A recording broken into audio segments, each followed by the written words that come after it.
Bonjour à tous. Alors comme mentionné, voilà le slide suivant, très rapidement mon parcours, parce qu'il y en a ici que je connais, mais il y en a beaucoup que je ne connais pas. Moi je viens de la fac, j'ai fait l'université de Orsay, Paris Sud, Saclay, vous l'appelez comme vous voulez. J'ai fait ensuite une thèse, et après ma thèse, je me suis dit, mais quand même, enseigner, c'est vraiment ce qui me fait le plus plaisir. Et ça tombait bien, parce qu'il y avait l'agrégation d'informatique qui venait d'être créée, enfin même qui allait être créée. Donc du coup, je suis allée la passer. Alors je l'ai préparée à Paris, à l'université Sorbonne.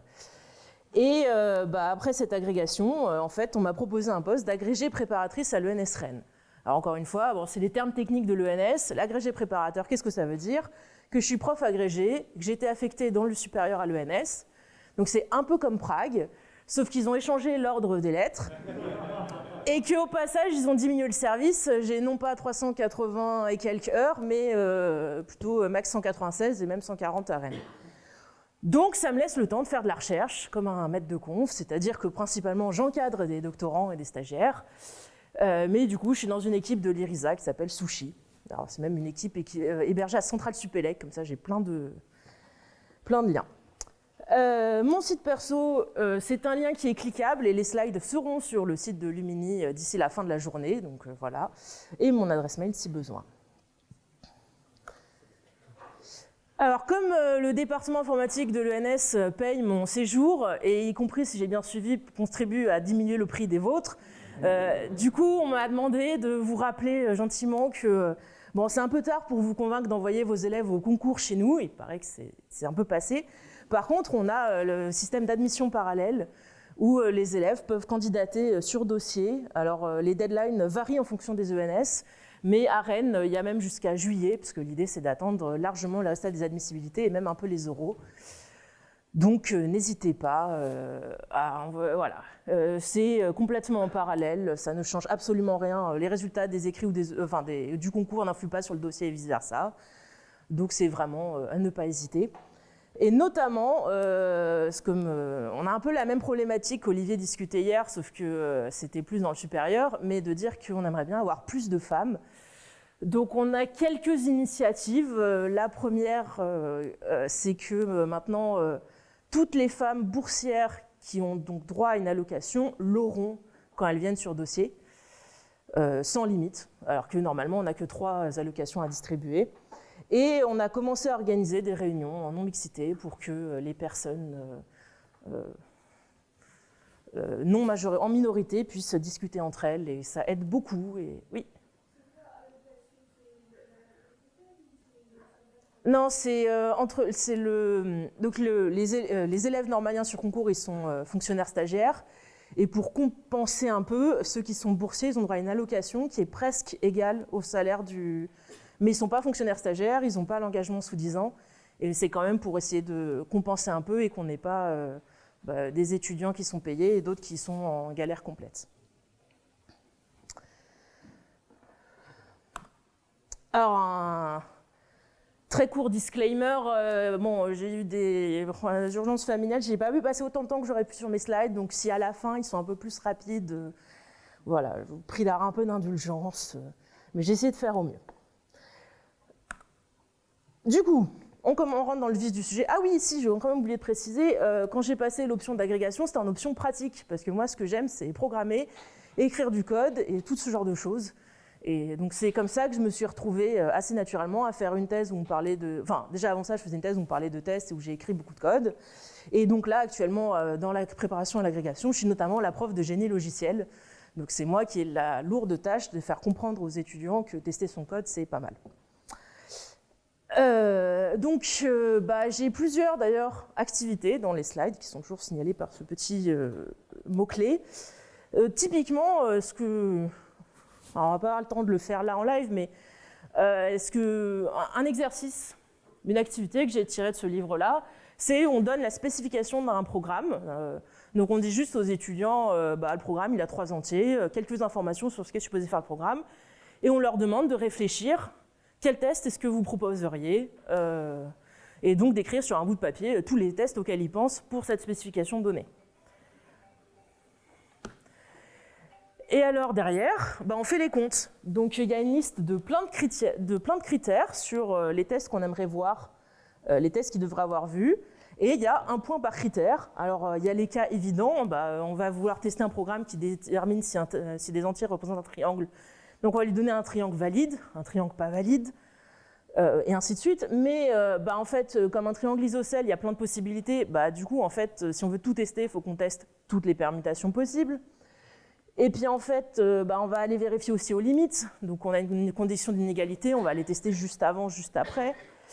Et même, il cite dans les critères d'aller tester des choses complètement fausses, parce que dans le test, il faut aussi penser à vérifier le cas de l'utilisateur qui n'a pas lu la spécification et qui fait absolument n'importe quoi.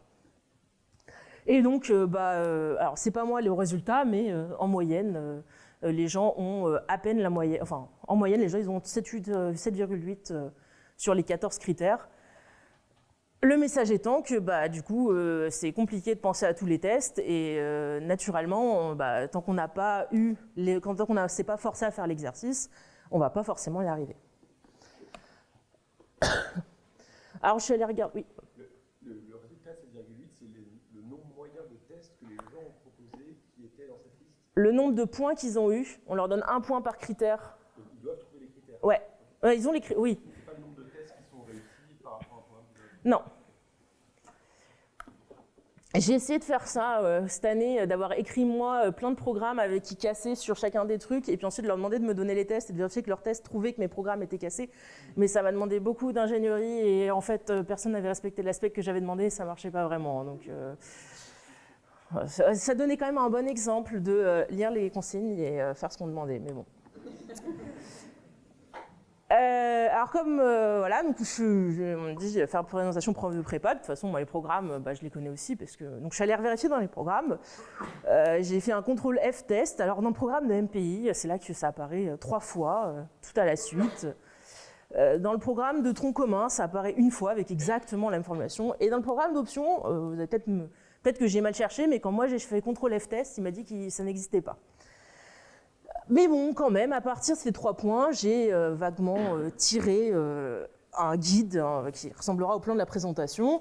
Donc on va parler des différents types de tests, on va parler d'une façon de générer les tests en fonction de la couverture et d'une façon de générer les tests en fonction des données. Ce qui nous donne un plan un tout petit peu plus long, avec une partie 0, on va en fait, je vais discuter de pourquoi est-ce qu'il faudrait tester, et puis ce que je vous ai annoncé. Mais d'abord, pourquoi est-ce qu'on ne teste pas? Parce que bon, on parle des étudiants, mais la question en fait, je me la suis aussi posée à moi-même, parce que faut être honnête, on n'est pas forcément les... Enfin, faites ce que je dis, pas ce que je fais, quoi. Pourquoi est-ce que je pense... les principales raisons que j'ai vues sur pourquoi est-ce qu'on n'écrivait pas des tests, c'est on se dit que ça prend du temps, et bon, on a envie d'écrire du code, on n'a pas envie d'écrire j'appelle sur A et B et 4 et 5 et je vérifie le résultat. On peut penser que c'est pas utile, et aussi on ne sait pas forcément comment s'y prendre. Je ne sais pas à vous, mais moi à la fac, j'ai eu un cours de programmation objet et génie logiciel où on nous a un peu parlé de faire du test unitaire en Java. Et c'est à peu près tout. Les autres langages, on ne nous a jamais pris le temps de nous dire pour tester, vous avez telle structure, telle chose, telle façon de faire. Un peu en prépa grec, forcément, mais voilà. Donc du coup, qu'est-ce qu'on peut répondre à ces points-là? Je n'ai pas mis dans l'ordre.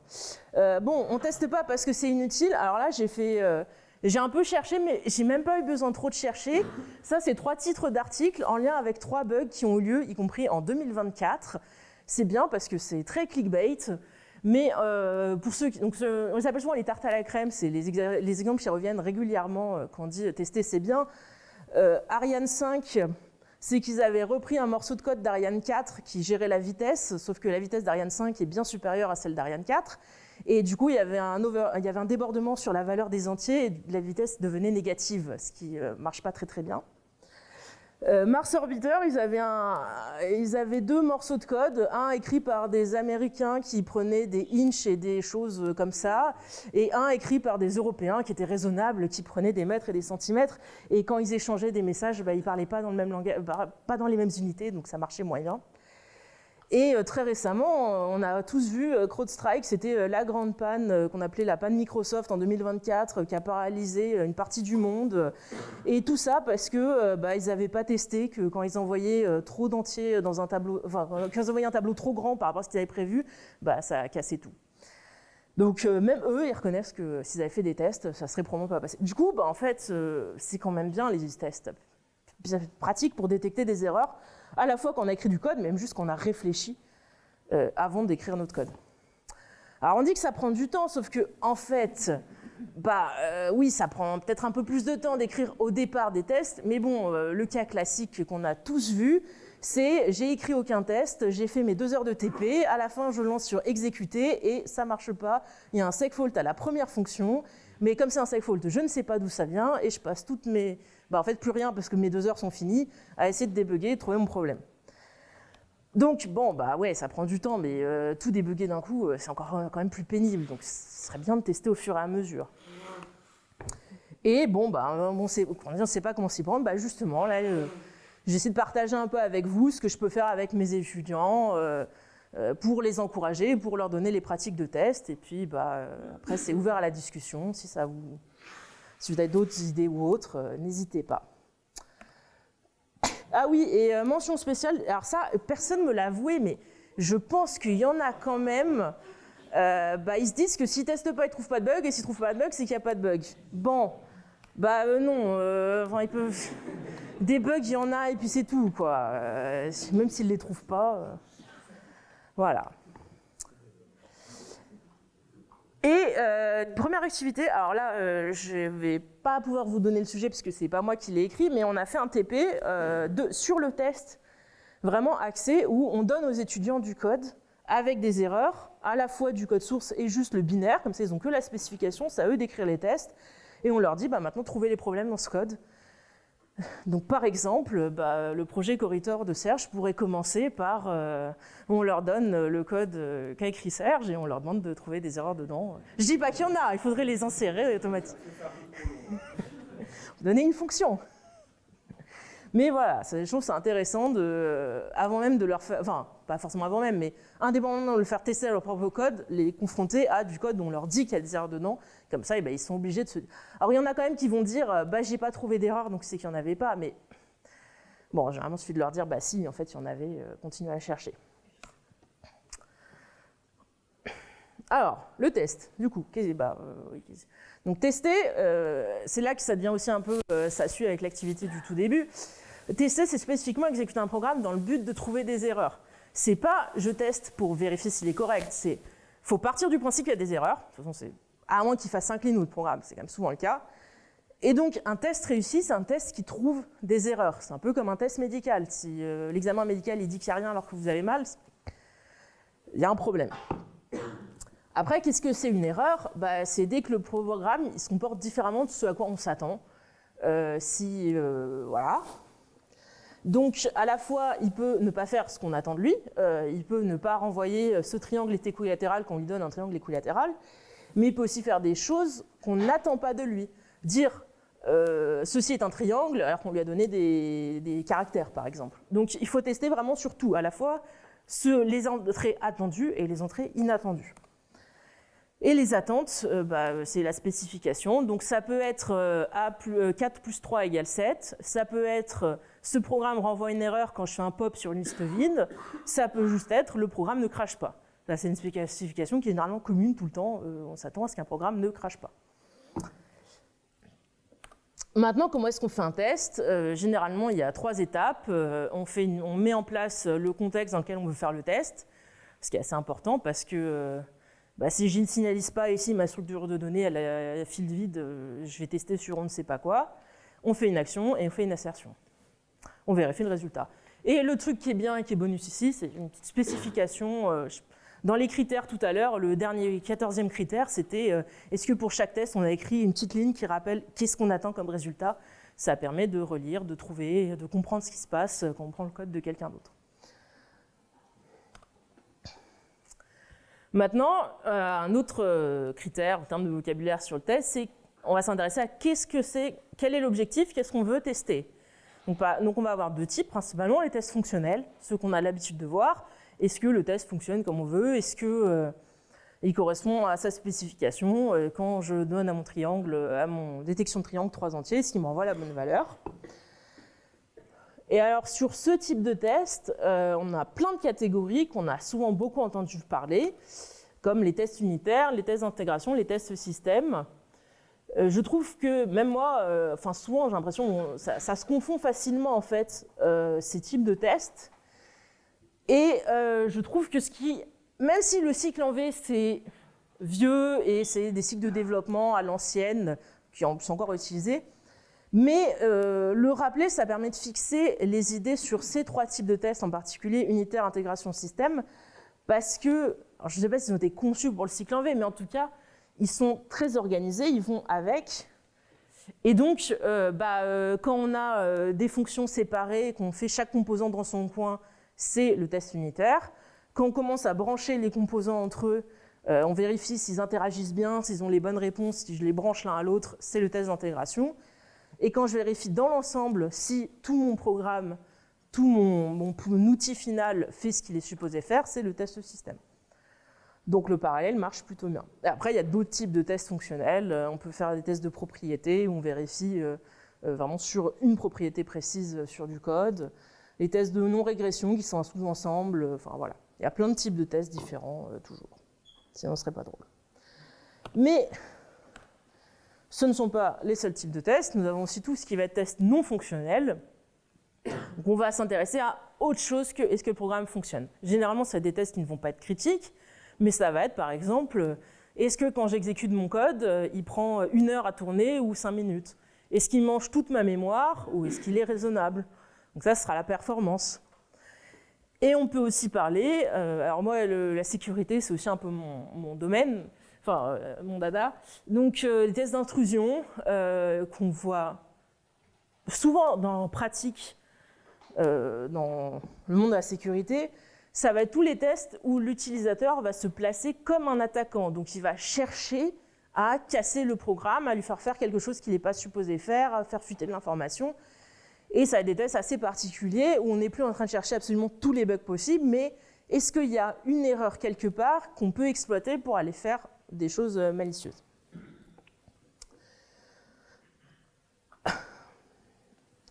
Et enfin, la grande distinction qu'on entend parler en test, ça va être comment est-ce qu'on teste, donc boîte blanche ou boîte noire.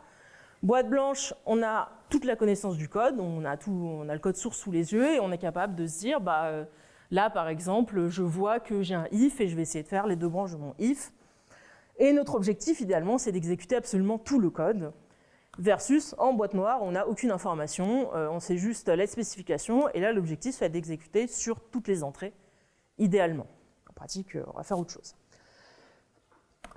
Et c'est ça qui va donner mes 2 prochaines parties, donc guidé par la couverture sur de la boîte blanche, et guidé par les données sur en boîte noire. Alors, pour le test en boîte blanche, notre premier critère, c'est la couverture de code. La couverture de code, qu'est-ce que c'est? C'est où j'estime à peu près quelle proportion du code j'ai exécuté. Est-ce que j'ai rien exécuté du tout? Est-ce que j'ai un peu tout testé? Donc c'est le critère général qu'on calcule à partir du graphe de flow control. Et on retrouve le programme, on est content. Donc par exemple, si on a ce morceau de code qui fait des choses absolument inintéressantes, mais qui a le mérite d'exister, donc on a un morceau de code et à droite on a le graphe de flow control correspondant où chaque bloc va correspondre à, alors ici même à une instruction, souvent ça va être une série d'instructions qui sont forcément consécutives, et on va avoir des flèches quand on a des conditionnels à chaque fois que le flow control n'est plus linéaire. Et ici, voilà. Et donc on a le graphe de flow control, et sur ce graphe de flow control, on peut calculer la couverture de plusieurs façons différentes.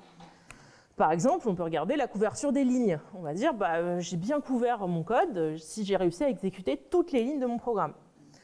Alors par exemple, sur le code ici, si je mets une entrée avec A égale 2, B égale 0, X égale 3, je suis très content parce que j'ai réussi à exécuter absolument toutes les lignes de mon code. Je suis rentré dans la première condition, je suis rentré dans la deuxième condition et j'ai tout fait. Sauf qu'on voit immédiatement là, quand on regarde le graphe, qu'on a fait peut-être toutes les lignes, mais on n'a absolument pas fait tous les comportements. On voit bien qu'on n'a pas fait, il y a des branchements qu'on n'a juste pas pris. Du coup, on peut raffiner, on peut regarder la couverture des décisions.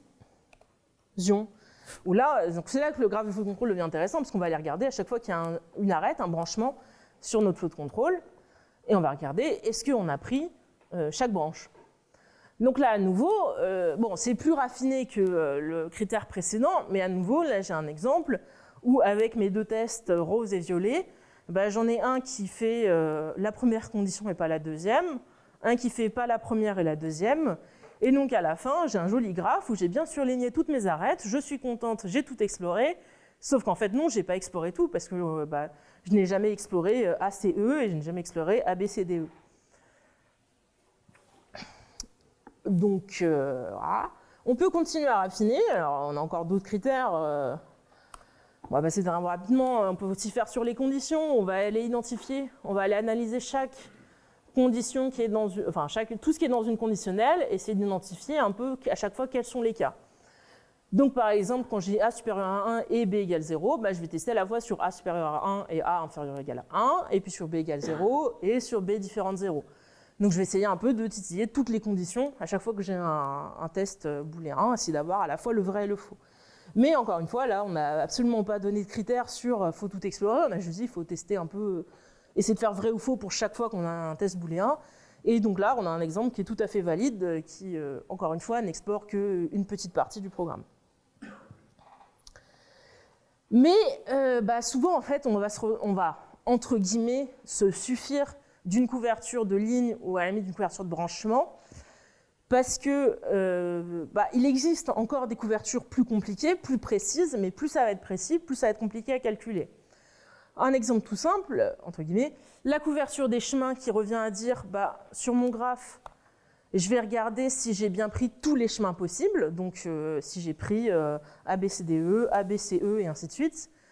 Le problème, c'est que là, c'est facile.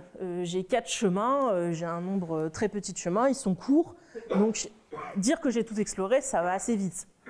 Si j'ai un vrai programme, il y a la question de qu'est-ce que je considère comme un chemin, parce que si un chemin, c'est 1000 instructions, ça va être un petit peu compliqué à stocker et à vérifier si on l'a déjà exploré, etc. Et puis, à chaque fois qu'on a un branchement, on a 2 chemins possibles, donc ça explose, ça fait plein de chemins possibles et on ne va pas y arriver. Donc, il y a souvent des compromis à faire. Et généralement, ce qu'on va retrouver, c'est de la couverture de lignes ou de décisions, de nœuds ou d'arêtes. Donc, qui n'encapsulent pas toutes les possibilités, mais permettent quand même d'avoir une bonne idée de ce qui s'est passé. Et on peut raisonnablement dire que si on a tout couvert, on n'a peut-être pas tous les comportements. Et on pourrait même avoir tous les chemins possibles. Ça ne veut pas dire qu'on n'a pas une erreur qui est déclenchée. Si j'ai une division par x, j'ai beau avoir fait tous les chemins possibles, si je n'ai pas un if qui vérifie que x est différent de 0, je peux passer par diviser par 0 uniquement si x égale 0, et ça, c'est encore moins possible à encapsuler. Donc, on se contente d'avoir ce qu'on peut, ça marche quand même pas mal. Et il y a bien sûr des outils qui calculent tout ça. On a le temps. Et là.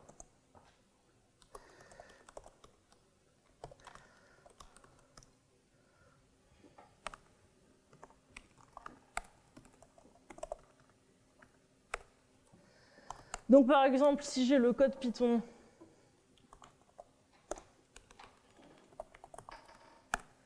que je vous ai montré là, je peux, avec le makefile qui, pareil, vous sera fourni, j'ai des fonctions en Python. J'ai un package Python coverage qui permet de calculer tout seul la couverture obtenue. Donc si je fais make run branche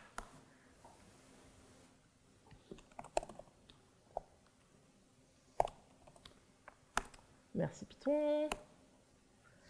On avait dit 2, 0, 3. Bon, il ne me dit pas grand-chose. Par contre, si je lui fais make results, où je vais lancer coverage report, il me dit de lui-même que j'ai couvert mes 10 instructions, donc j'en ai raté 0. Et par contre, sur les branchements, je n'ai pas 100%, il m'en manque la moitié parce que je n'ai fait que la moitié des comportements. Donc c'est pratique, c'est visuel. C'est une question ou... Ici, le 86%, c'est des tests que toi tu as écrits? C'est à l'instant, je viens de lui donner 2, 0 et 3 comme valeur pour A, B et X. C'est le taux de couverture du jeu de test précédent? C'est ça. Donc à chaque fois qu'on va l'exécuter, il va mettre à jour... Alors en Python, il met à jour le fichier .coverage, qui est une base de données SQLite 3. Pourquoi faire simple quand on peut faire compliqué? Et du coup, à chaque exécution, il va mettre à jour sa base de données, ce qui va lui permettre ensuite de calculer des statistiques. En C, il y a à peu près la même chose. Alors à chaque fois, dans les deux, il y a moyen de faire du joli HTML avec des jolis résultats. Il fait des très belles choses. Je vous laisse regarder si vous voulez. Ça n'en a plus besoin. Donc oui, par exemple, ici, il m'a généré plein de choses.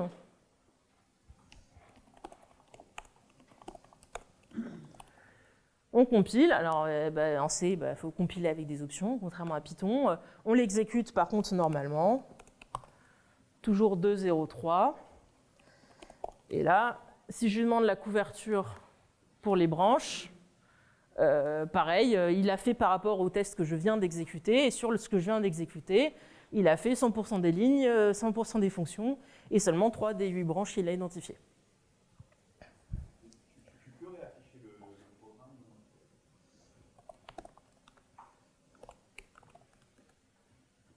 Oui.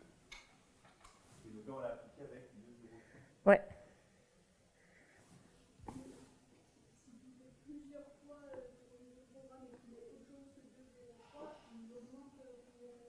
Oui. Si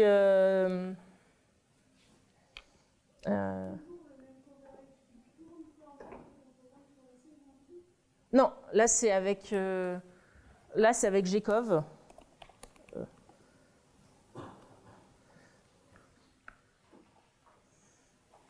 Donc il y a deux outils différents, Coverage pour Python et Gcov en C, avec d'autres variantes qui permettent de...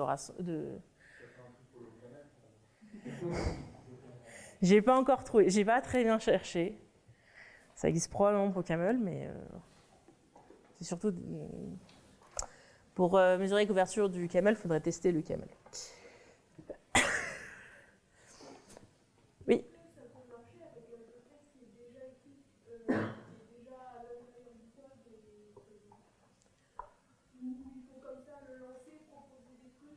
Non, ça devrait marcher aussi à l'intérieur du code. Alors du coup, ça devrait pas le... Enfin, à chaque exécution, on aura la même couverture s'ils sont à l'intérieur du code. Mais par contre...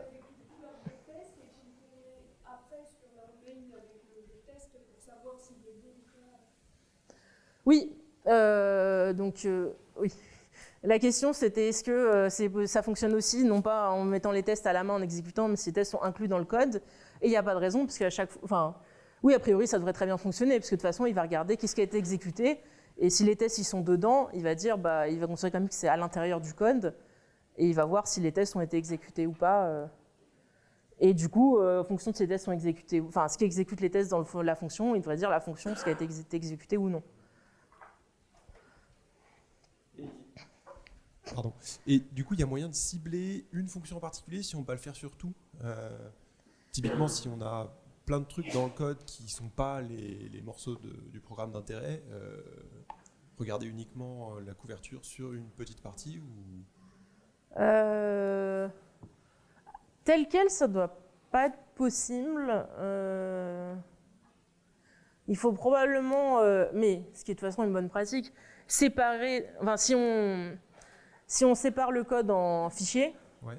Par contre, on peut écrire les tests pour un fichier. Et si on a mis que la fonction qui nous intéresse dans ce fichier, nos tests ils vont appeler cette fonction-là et on aura les stats que sur ce qui nous intéresse. Ok, merci.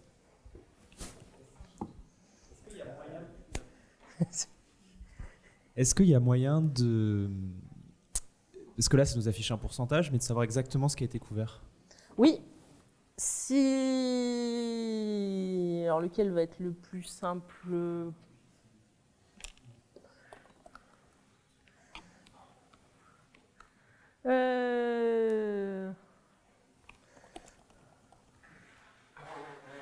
Ah oui, oui, il est là.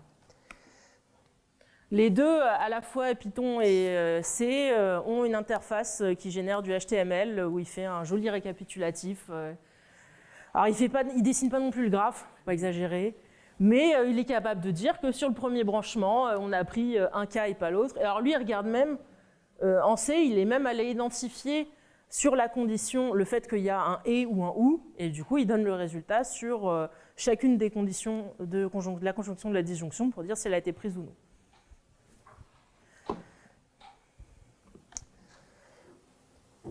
Donc voilà, c'est joli, c'est visuel. Du coup, il arrive à 100% seulement une fois qu'il a testé toutes les alternatives. Sur les branchements, oui. En C, parce qu'en fait, le C, il va le calculer sur l'assembleur derrière, je crois.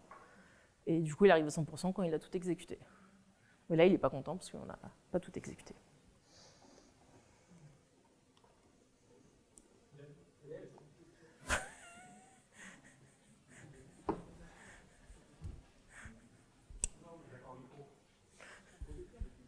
Donc, si on fait de la programmation défensive, on risque de se retrouver avec des taux de couverture qui sont, par design, inférieurs à 100%.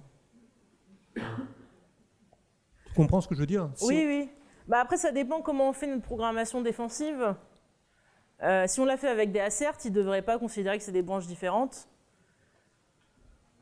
Par contre, oui, si on défend avec des if, on va se retrouver par design à avoir un if, il m'a donné autre chose que ce que je lui vous demandais, je râle et du coup, on ne va pas avoir ce comportement. Merci. On retrouve ce comportement quand on fait de la couverture sur du... Alors, c'est très spécifique, mais quand on fait sur du code binaire en C, systématiquement, le compilateur, il est gentil, il vérifie que quand on a utilisé des buffers, on n'a pas fait des bêtises, on n'a pas écrasé des choses. Et du coup, il y a un morceau de code qu'on ne couvre jamais parce qu'on ne s'amuse pas à aller écraser ce qu'on n'est pas supposé faire. Donc oui, des fois, avec le défensif, on n'a pas 100%, mais c'est quand même intéressant de regarder, de voir qu'est-ce qu'on n'a pas trouvé. Peut-être qu'on prend mal la question, mais est-ce que dans ce cas-là, il ne suffirait pas de tester tes fonctions sur les valeurs incorrectes pour vérifier qu'elles se défendent correctement? Oui. Non, mais tu peux avoir des trucs. Mais Normalement, ce n'est pas possible d'arriver là. Et c'est juste que, vraiment, tu ne connais pas de moyen d'arriver dans cette branche, tu vois, c'est pas censé arriver du tout. Dans ce cas, tu mets un assert false. Non, tu mets pas un certain en production, tu l'as jamais fait. Ah ouais? Mais par exemple, vous avez déjà vu SQLite, justement. SQLite, ils ont un truc sur leur site. Ils ont un très long texte sur comment est testé SQLite. Et c'est assez intéressant parce qu'en particulier, ils ont, je crois que c'est 80 fois plus de lignes de test que de lignes de code. Et 80, je sous-estime peut-être quoi. 690, me dit Maxime, c'est bien possible. Donc c'est vraiment, enfin, c'est démesuré. Et effectivement, le truc, c'est que pour ce cas-là, ils ont pas mal de trucs.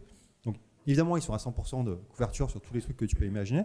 Sauf qu'il y a des morceaux de code où ce n'est pas censé être possible d'y arriver. Et donc ceux-là, ils sont annotés spécifiquement pour dire c'est normal si on n'arrive pas à l'exécuter quand on fait les calculs de couverture, quoi.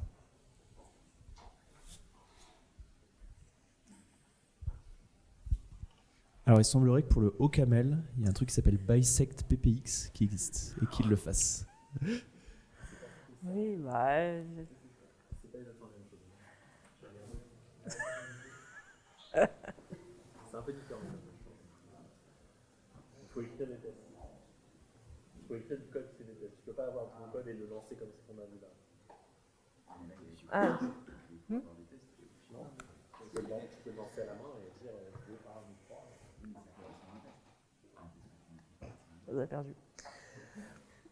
Donc là, on est sur le cas où on a accès au code. Bah, du coup, on va faire par couverture, et y compris l'approche humaine, c'est je regarde mon code dans les yeux, je vois où il y a des ifs, et j'essaie de faire des tests qui vont aller prendre les deux branches du if. C'est ce qu'on fait naturellement, et c'est ce qu'on aimerait que les étudiants fassent. Maintenant, il y a des fois, on n'a pas ça. Dans tout ce qui est code en boîte noire, on va considérer qu'on ne connaît pas le code. Tout ce qu'on sait, c'est sa spécification. On sait le format des entrées qu'il attend et on sait ce qu'il est supposé faire. Et ce qu'on va vouloir créer, c'est un jeu de test qui essaie de couvrir tous les cas. On aimerait bien être raisonnablement sûr que tous les comportements possibles, on a fait un cas de test pour. Et bon, en même temps, on va essayer qu'il soit le plus petit possible parce qu'on n'a pas vraiment envie d'aller écrire 15 000 tests pour tester 15 000 fois la même chose. Et il y a un terme pour ça en anglais, pour cette technique qui consiste à essayer de trouver des classes d'équivalence pour ensuite dire, dans tout mes domaines d'entrée, j'ai telle classe d'équivalence, par exemple, tous les triangles isocèles, non, tous les triangles équilatérales, c'est une classe d'équivalence, ils sont tous identiques.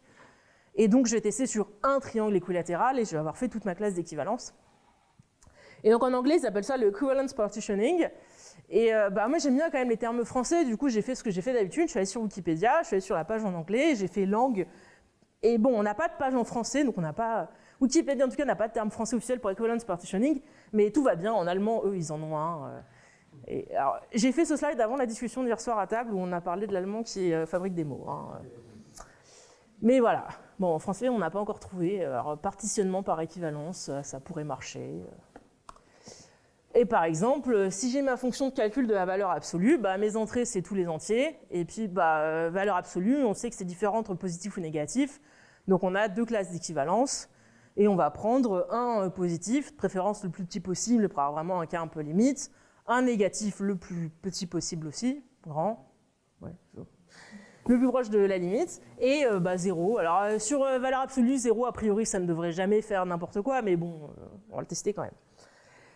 Et alors, c'est là qu'on va voir que les slides n'étaient pas complètement finis hier matin. Sur le test en boîte noire, j'avais prévu, ce que je fais, c'est l'exemple sur les triangles qu'on a fait au début, partitionnement, etc. Mais j'ai cru comprendre qu'il y avait du test à faire aussi. Donc j'ai pris, voici une des fonctions de corridor, placement mur licite. Alors j'ai un peu changé la spécification, j'ai un peu rajouté des choses. Mais voilà, on est dans corridor et on va vouloir tester une fonction qui vérifie si quand le joueur dit « je veux mettre un mur à tel endroit », il a le droit de le faire. Alors bon, on a l'ensemble des domaines des entrées, on a déjà deux partitions qui sont assez évidentes, en fonction de si le mur il est horizontal ou vertical. Et bon, le cas vertical, c'est juste une rotation du cas horizontal, donc on ne va pas regarder en détail ce qu'il y a dedans. Et l'autre partition, c'est les coups autorisés versus les coups pas autorisés. Maintenant, parmi ces domaines des entrées, la première, donc j'ai fait l'exercice hier, peut-être qu'ils l'ont aperçu, j'étais en train de réfléchir à comment est-ce que je pourrais tester cette fonction. Donc je me suis dit, déjà la première chose auquel je pense, c'est les coups par défaut, autorisés comme pas autorisés. Le coup par défaut que je vais vouloir tester, qui est autorisé, c'est je mets un mur à un endroit où j'ai le droit, il n'y a rien, le plateau est vide. Donc là, pour le coup, la classe d'équivalence, c'est vraiment large. Si que je mette mon mur en bas à droite, ou au milieu à droite ou au milieu à gauche, ça revient au même. Juste, on va considérer tous les cas où j'ai mis un mur. Et puis, en coup interdit, on va par exemple vouloir tester, est-ce que si je mets un mur exactement, donc oui, voilà, le trait violet, c'est le nouveau mur, et un trait noir, il y avait déjà un mur. Donc si je mets un mur exactement à l'endroit où il y avait déjà un mur, là, c'est pas un coup autorisé. Ou si j'essaie de mettre un mur complètement en dehors du plateau, pareil, là, ça va pas vraiment fonctionner. Mais là, on a des classes d'équivalence, mais on n'a pas encore les cas limites. Donc, qu'est-ce que ça pourrait être si on tend un peu vers les limites, si on essaie de restreindre? Et en particulier, il manquait de place sur le slide, mais une étape intermédiaire, ça pourrait être de lister tous les cas limites et ensuite d'éliminer ceux qui sont redondants. Là, j'ai directement éliminé ceux qui sont redondants. Donc, complètement en dehors du plateau, le cas limite qui correspond, c'est à cheval. C'est-à-dire que c'est bien de vérifier mais si jamais il s'est trompé sur son inférieur ou égal pour vérifier par rapport aux bornes du plateau, on va aller vérifier, on va aller vraiment tester là où ça pourrait bloquer. Pareil, juste en dessous. Et complètement dessus, on va aussi vérifier si on met juste à cheval les deux, est-ce qu'on va détecter le problème. Et pour les coups autorisés aussi, alors du coup on a enlevé le cas général de j'ai mis n'importe où, parce qu'en fait ce cas général, il est compris dans les cas un peu plus particuliers, qui est je mets n'importe où, mais collé au bord, pareil pour vérifier est-ce qu'on a bien traité les bordures, et je mets n'importe où, mais collé à une arête existante, un mur existant, pour vérifier si on a bien traité. Et donc voilà, alors maintenant, il ne reste plus qu'à implémenter ces 4 tests, implémenter les 4 tests horizontaux, et... Oui. Ah oui, micro. Dans l'idée du coup d'avoir des classes d'équivalence, je sais pas, j'arrive pas trop à distinguer où est-ce qu'on mettrait le cas où je mets un mur en croix par rapport à un autre mur. Parce que là, du coup, il y a un truc horizontal et un truc vertical. Ouais, c'est autorisé justement, mais est-ce que du coup il faudrait qu'il soit dans les coulisses? Est-ce que en fait la distinction horizontale verticale finalement en fait c'est pareil? J'ai l'impression que celui-là il est un peu Si, parce à la que, limite, ouais. pareil, quand on met en croix, ce qui est vertical ou horizontal, c'est celui qu'on met. Ouais. Donc on aurait, alors j'y ai pas pensé en effet, mais on aurait là en coup horizontal le violet à l'horizontale et un vertical noir. Et à l'inverse, dans l'autre sens, on aurait le violet à la verticale et le noir à l'horizontale, qui ferait la croix dans les deux rotations. Ok, d'accord. Mais ouais, ok, ouais. Et ce serait des coups autorisés dans ce cas particulier. Et du coup, il ferait partie de ce que tu appelles les cas limites? Ou pas? Oui. Ok. On pourrait. Ok, merci.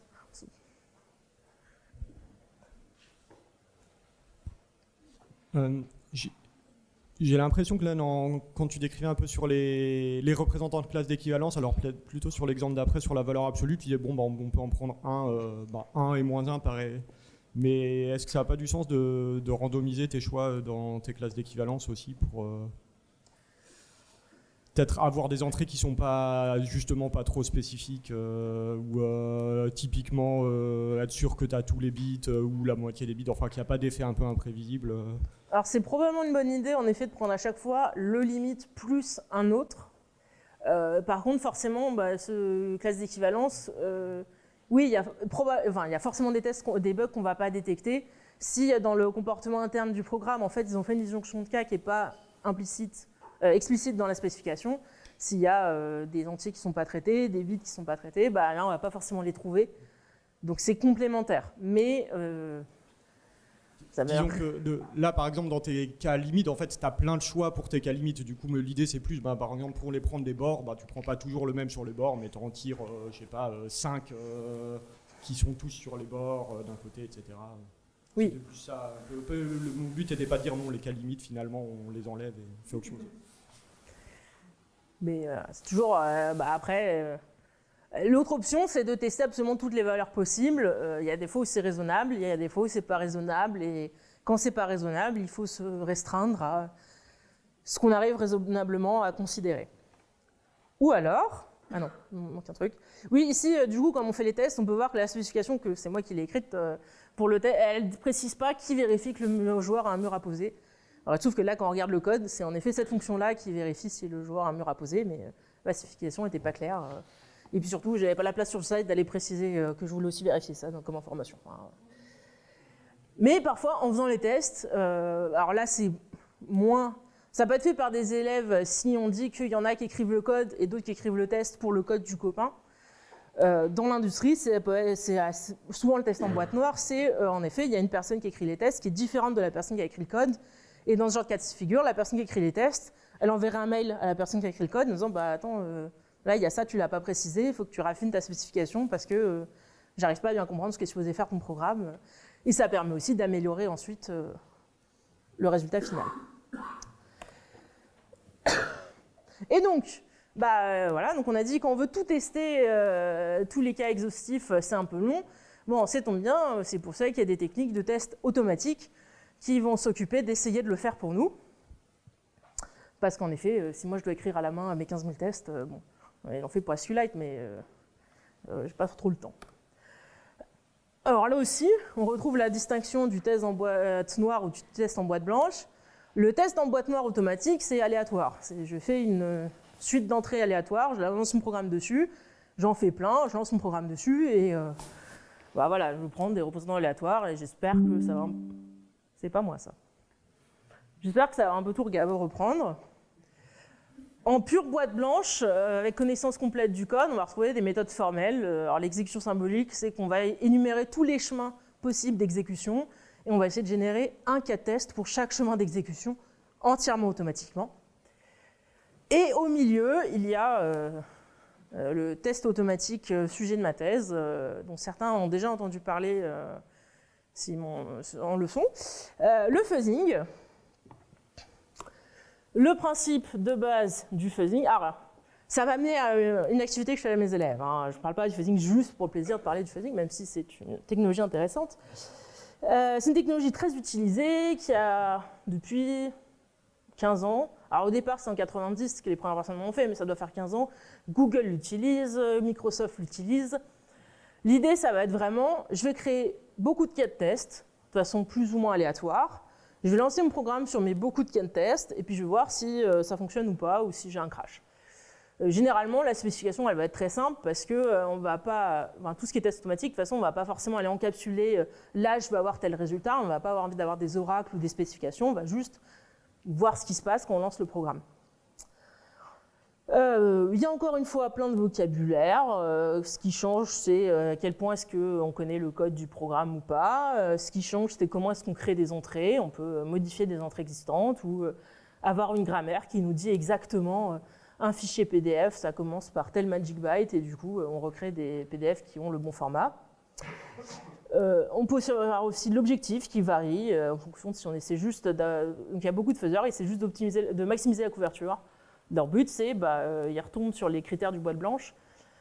Si j'ai tout couvert, probablement que j'ai tout trouvé. C'est pas une assurance, mais probablement. Ou on peut aussi cibler des choses plus spécifiques.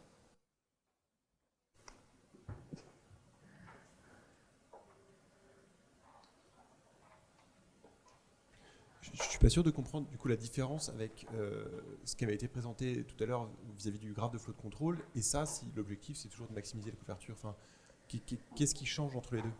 Là, la différence, c'est que ce n'est pas nous qui allons écrire les tests. Okay. C'est un programme qui va générer les tests avec ses propres critères dans sa stratégie. Okay.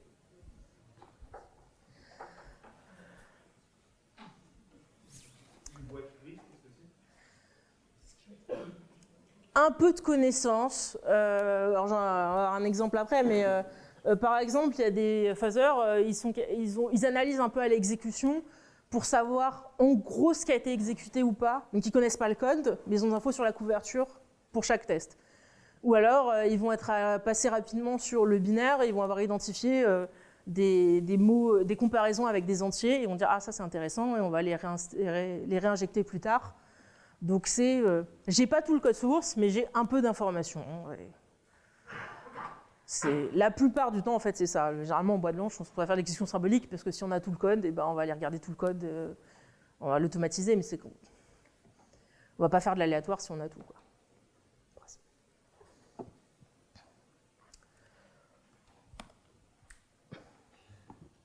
Alors, un exemple de fuzzer, il s'appelle AFL, American Fuzzy Lop. Il a été nommé ainsi parce que c'est une espèce de lapin.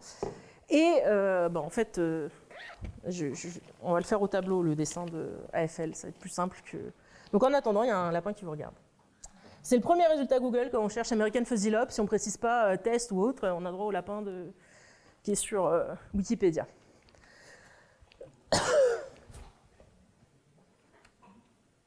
Oh, plus rien.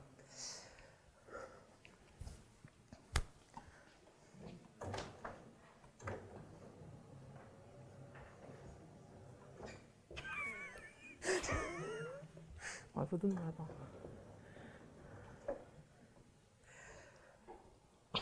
Donc, principe général, on veut tester. Du coup, qu'est-ce qu'on a ? On a un programme à tester, à qui on donne des entrées, et on regarde si ça passe ou si ça casse. Test classique. Cas particulier ici, nos entrées, elles sont pas... Déjà, elles sont générées. Donc on a une boîte qui va nous créer nos entrées. Ce n'est pas l'utilisateur. Ici, dans le cas de AFL, nos entrées elles sont générées en modifiant des entrées existantes. Donc notre boîte, elle va faire de la mutation. Si on va avoir T', elle va prendre une entrée, la modifier, faire une nouvelle entrée, voir ce qui se passe. D'où viennent ces entrées parmi lesquelles on sélectionne ?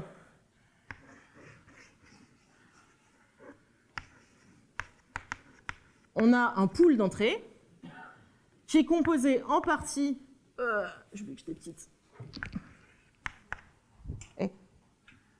d'entrées initiales. Donc typiquement, l'utilisateur, s'il veut aller tester un lecteur de PDF, il va fournir un PDF au départ. Comme ça, on va espérer qu'en modifiant un fichier PDF valide, on va continuer à créer des fichiers PDF valides. Parce que si on essaie juste de générer un fichier aléatoirement, ce ne sera absolument jamais un PDF. Et c'est là qu'intervient le boîte grise. En plus, donc on a nos entrées, on modifie, on exécute, et non seulement on sait si ça a craché ou si ça a fonctionné, mais en plus, on récupère une information de couverture.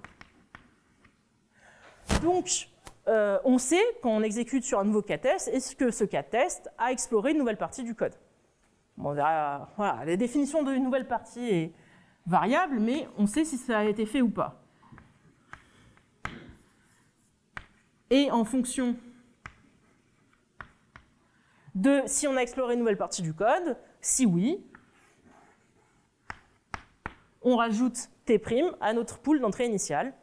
Et par la suite, on va reprendre une entrée de ce pool d'entrée initiale, possiblement T', la modifier, et ainsi de suite.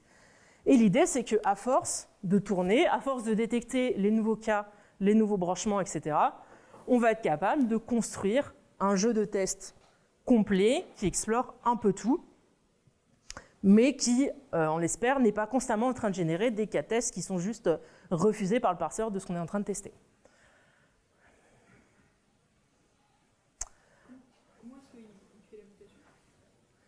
Alors, dans le cas d'AFL, il en a 15 différentes. Parfois, il change un bit, parfois, il insère un mot.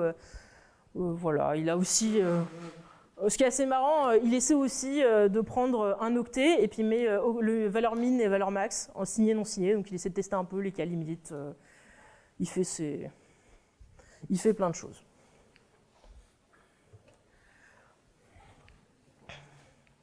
Là.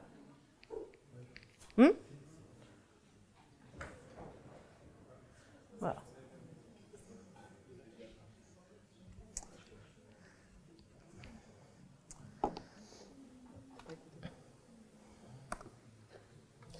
Et donc, qu'est-ce que j'en fais, moi, de cette information de ce que c'est le fuzzing? J'en ai fait un TP, alors qui ne demande aucune connaissance sur le fuzzing, qui n'a pas pour but de donner des connaissances sur le fuzzing. En fait, le principe, ça va être en Python ou en Camel ou peut-être même en C, leur faire cette boucle entière.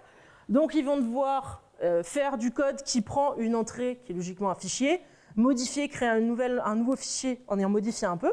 Donc, manipulation de fichier. Ils vont devoir exécuter le binaire qu'on leur a demandé de tester sur ce fichier. Donc, ils vont devoir, depuis leur fuzzer, exécuter un autre code. Donc, du coup, on se retrouvera à faire des forks, à faire des execs. Toutes ces choses qu'on aime bien faire. Enfin, non, qu'on aime bien que les élèves fassent, plutôt. Ils vont devoir regarder le résultat, le code d'erreur, et y compris, ce que je leur demande, c'est de regarder la couverture atteinte. Donc, depuis leur outil, lancer Gcov, regardez... oui, on ne l'a pas regardé tout à l'heure, mais Gcov, il nous sort aussi un joli petit fichier texte qui nous dit pour chaque ligne si elle a été exécutée ou non. Donc, du coup, à chaque fois, on va relancer ça après chaque cas test, voir si on a des lignes qui n'avaient pas été exécutées, qui ont été exécutées, et déterminer si on a exploré une nouvelle partie du code ou pas. Donc, du coup, sous le chapeau d'une activité sur le fuzzing, on leur fait pratiquer plein de choses de système qu'on aime bien qu'ils pratiquent. Et même en bonus, si on a vraiment beaucoup de temps, pas mon cas, vraiment pas le vôtre, mais techniquement, ce que je mentionnais tout à l'heure, l'outil coverage en Python, il génère une base de données SQLite 3. Donc, si on a envie d'embêter les élèves, on peut aller leur faire des stats de SQL. Alors moi, je le fais avec des agrégatifs. Clairement, il faudrait que ce soit plus longtemps avec des étudiants plus jeunes. A priori, le seul prérequis, c'est de savoir faire ces manipulations de système. Donc, si c'est au programme, non.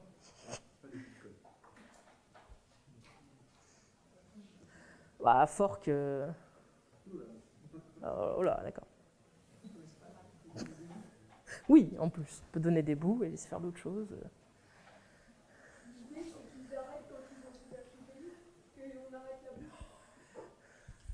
C'est quoi le critère d'arrêt qu'on implémente dans ce TP, disons, pour arrêter de... Alors, dans ce TP, comme on regarde la couverture avec un outil qui sait nous donner le pourcentage, on peut s'arrêter quand on a tout couvert.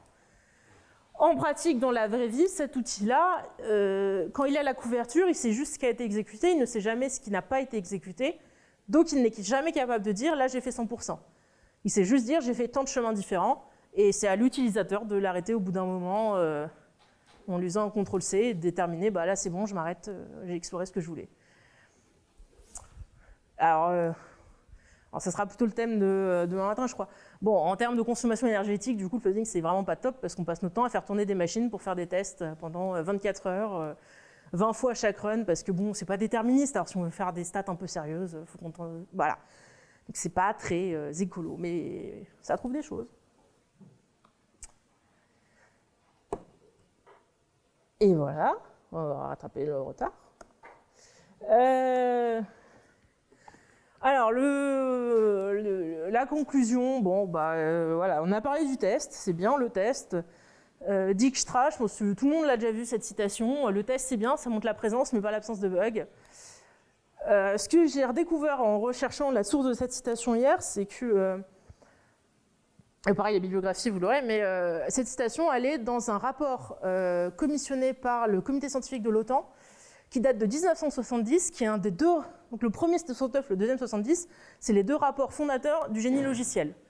Donc dès qu'on a commencé à parler de génie logiciel ou d'ingénierie logicielle, Dijkstra il a dit bon le test c'est bien mais voilà, ça fait pas tout. Et il a raison, en test on est capable de se rassurer sur on a trouvé des problèmes, on ne peut jamais, à moins d'avoir fait du test exhaustif sur tous les cas possibles, ce qui est possible uniquement sur des tout petits programmes, on n'est jamais certain d'avoir, on ne peut jamais certifier que c'est correct le programme.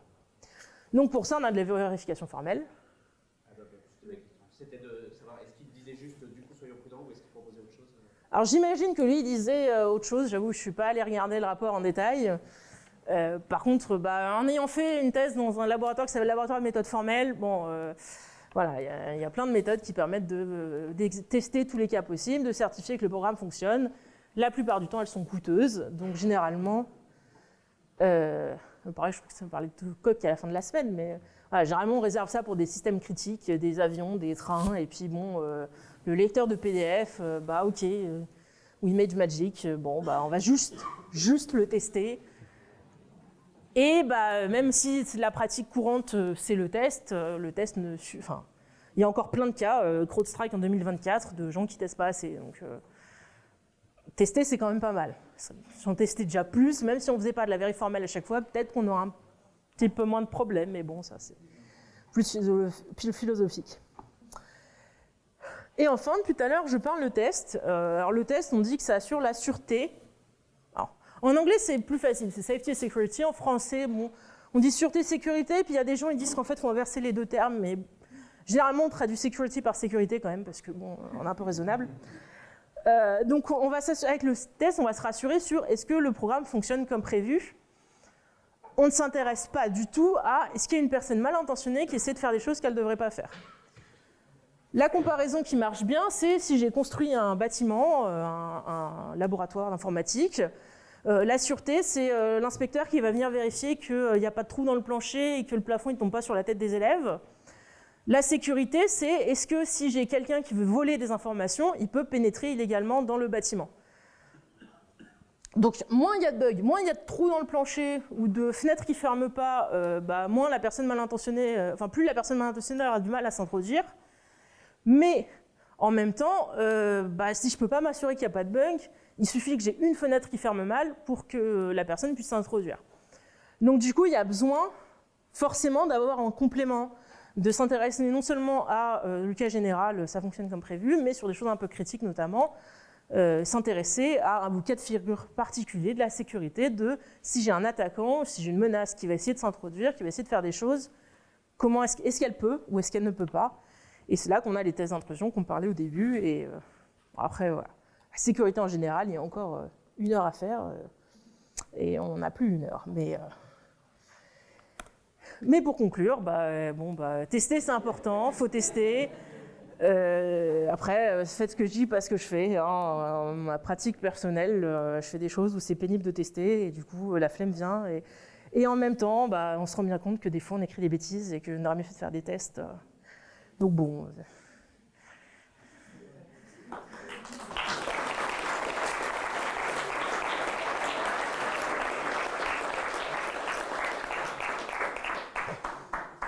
Bon, merci Yael pour cette présentation à 42 vues quand même, on apprécie le geste. On a encore un petit peu de temps pour des questions.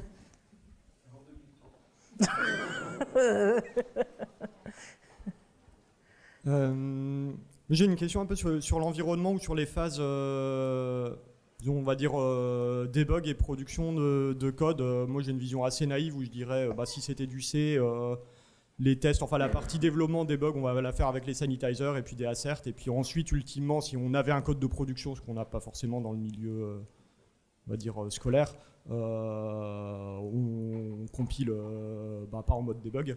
Et du coup, dans tous ces tests-là, implicitement, ce serait à faire en mode debug ou est-ce qu'il y a, disons,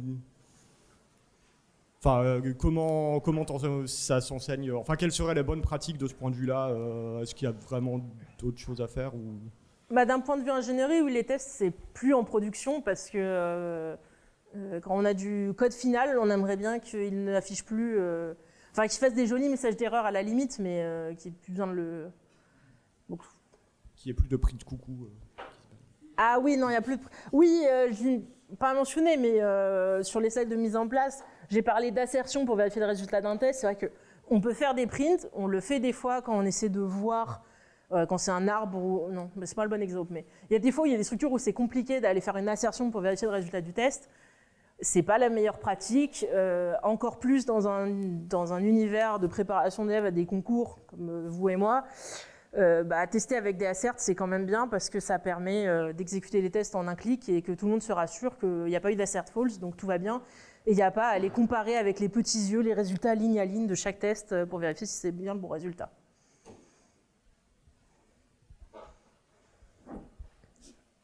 Ouais, en particulier sur les tests fonctionnels, tests unitaires, on va dire, quoi. Il y a un truc qui est assez délicat souvent, alors en particulier sur le C, sur un truc très scolaire, si on regarde des sujets de TP qui tombent au concours, c'est valorisé pour les élèves de tester régulièrement leur code, ça fait partie des critères qui sont évalués au concours. Sauf qu'en fait, c'est assez courant qu'il y ait plusieurs fonctions à la suite qui fonctionnent essentiellement par effet de bord et pour lesquelles, en fait, écrire un test, c'est vraiment beaucoup plus long que d'écrire la fonction, voire d'écrire la fonction plus les 4 fonctions d'après, jusqu'à arriver en fait à un endroit où on a une petite intégration de différentes fonctions, on peut dire ok, là je peux essayer de vérifier que ça marche. Et ça, je sais pas, c'est vraiment quelque chose qui est difficile, et pas seulement pour les élèves, même pour moi. Parfois, souvent, si moi je fais le sujet, je fais là je vais rien tester, je vais tout écrire jusqu'à arriver là, et là je vais faire un certain nombre de tests parce que je sais pas forcément trop comment faire autrement, en tout cas en temps raisonnable, quoi. Donc je sais pas si tu as des trucs là-dessus, en particulier les fonctions qui renvoient à rien, quoi. Oui, après je pense que ce qu'il faut essayer, c'est toujours commencer au moins le sujet par des choses qui sont faciles à tester au fur et à mesure. Et puis, après c'est sûr que oui, quand ça commence à être compliqué, c'était le mur licite, il prend une grille en entier, donc en effet, pour écrire le test, il faut aller générer une grille et puis à la main, aller mettre les valeurs qu'on veut bien. Ça prend un peu plus de temps. Mais après, on vient sur... Des fois, c'est quand même plus rentable de prendre ce temps d'aller générer des grilles à la main en mettant des murs à la main. Donc c'est générer le plateau de jeu à la main. C'est un peu compliqué, oui, mais bon, faut... Je sais pas...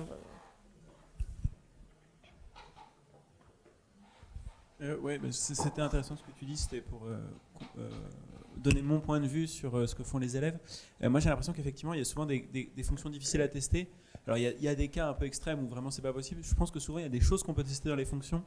Et moi ce que je dirais aux élèves de prépa, c'est notamment de ne pas hésiter à chaque fois qu'on suppose des choses sur les entrées des fonctions ou sur les sorties des fonctions, de les tester dans les fonctions. Pourquoi ? Parce qu'effectivement on ne va jamais appeler une fonction... par exemple, si elle attend un nombre positif, on ne va jamais l'appeler nous-mêmes avec un nombre négatif. Par contre, si on met un assert dans le code et qu'après, plus tard, une autre fonction se plante et appelle notre fonction avec le truc, on l'attrape le plus vite possible. Et donc, je pense que même si des fonctions sont parfois dures à tester, vérifier comme ça les entrées, les sorties un petit peu. Alors, il faut se limiter, évidemment, on ne va pas demander à faire 50 asserts par fonction. Ça peut être pertinent. Et l'autre chose, c'est un peu ce que tu disais aussi, c'est quand on a des structures de données, ne pas hésiter à vérifier. Par exemple, on fait un tas. Après chaque modification, on vérifie qu'il respecte la propriété de tas ou des choses comme ça. C'est vrai que je dirais même, oui, faire des asserts et avec des messages un peu explicatifs. Pour le coup, en prod, entre guillemets, dans l'outil que j'ai levé dans ma tête, je me suis retrouvée à appeler le code d'un collègue qui avait supposé que ce qu'on lui donnait, ça avait été généré automatiquement avec son outil de génération automatique et ça avait toujours le bon format. Il y avait des assert false partout. Et moi, je suis arrivée avec ce que j'ai généré de mon outil à moi, qui ne correspondait pas du tout à sa spec. Et j'avais des assert failures sans aucune explication, en camel, donc sans la ligne ni rien. Ouais, les messages d'erreur un peu explicites, c'est bien aussi.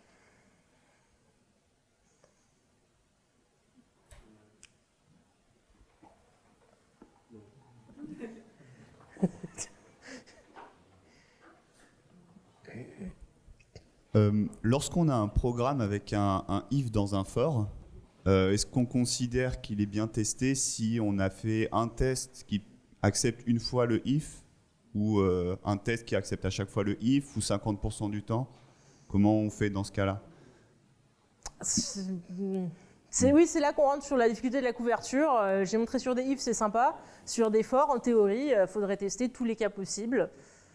On a rarement le temps, donc on essaie de... Là, pareil, il faut classe d'équivalence et de se dire, j'ai l'impression d'avoir testé un truc qui raisonnablement encapsule tous les cas possibles, et puis D'accord. Au moins une fois, c'est bien, quoi. Donc, moi, personnellement, en cours, l'exemple sur lequel j'essaie d'introduire ces notions, c'est la recherche dichotomique dans une liste triée, où, bon, du coup, c'est une boucle while, pas une boucle for, mais donc on a un test qui distingue le cas où l'élément serait dans la première partie ou dans la deuxième partie.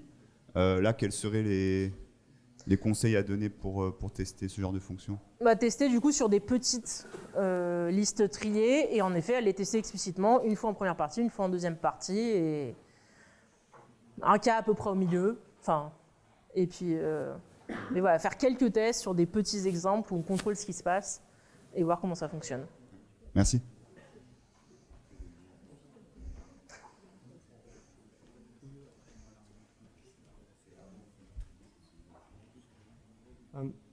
Moi, un truc que je fais assez souvent, que j'ai tendance à faire assez souvent, mais au final, je sais pas si c'est, si ça se généralise aussi à des cas, des programmes plus compliqués avec un coût modéré, mais c'est de faire un peu du raffinement, c'est-à-dire souvent d'avoir une fonction, de faire typiquement pour l'exemple où je trouve que ça marche pas trop mal, c'est l'exponentiation rapide. On va d'abord faire l'exponentiation pas rapide, qui est facile, c'est plus facile de se convaincre que la fonction est correcte.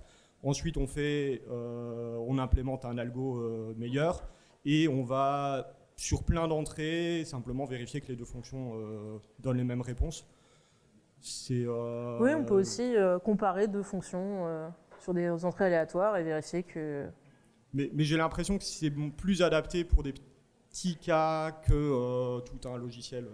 Oui, il faudrait avoir deux logiciels qui font la même chose, dont un dont on est sûr qu'il fait la bonne chose. Ouais. Par contre, c'est ce que tu fais un peu pour les tests de régression. Oui. Tu vérifies que tu obtiens bien les mêmes résultats que ce que tu obtenais avant. Quoi. C'est ça. Oui. Est-ce que quand j'ai modifié mon programme, je passe toujours les tests que je passais avant? Ouais.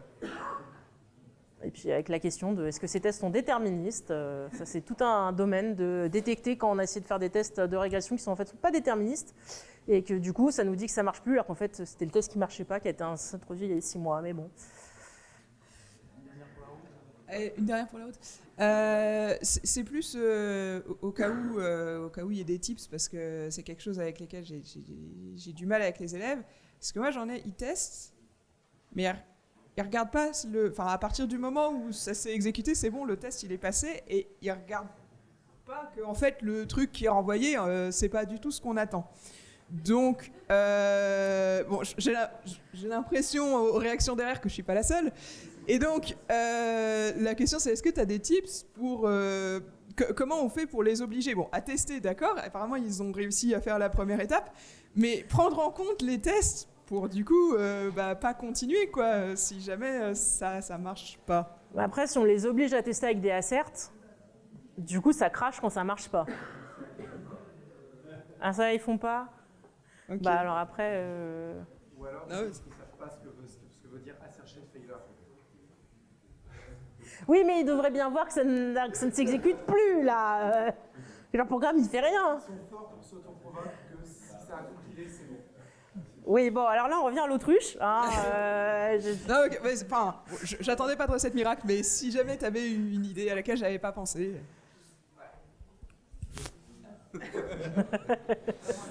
Ouais, non, j'ai trouvé ma question tout à l'heure. Tu disais c'est bien quand il y a un assert de mettre un message d'erreur. En Python c'est facile parce que derrière un assert tu peux mettre un message d'erreur. En Camel c'est facile parce que au lieu de faire un assert tu peux faire un invalid arg. En C tu ferais comment? En C, en fait, faut pas faire un insert, faut faire un exit avec un message d'erreur dans le stder avant de faire le assert false ou le. Ok, donc à chaque fois un if printf stdr et un exit. Ouais, ouais. ok, d'accord.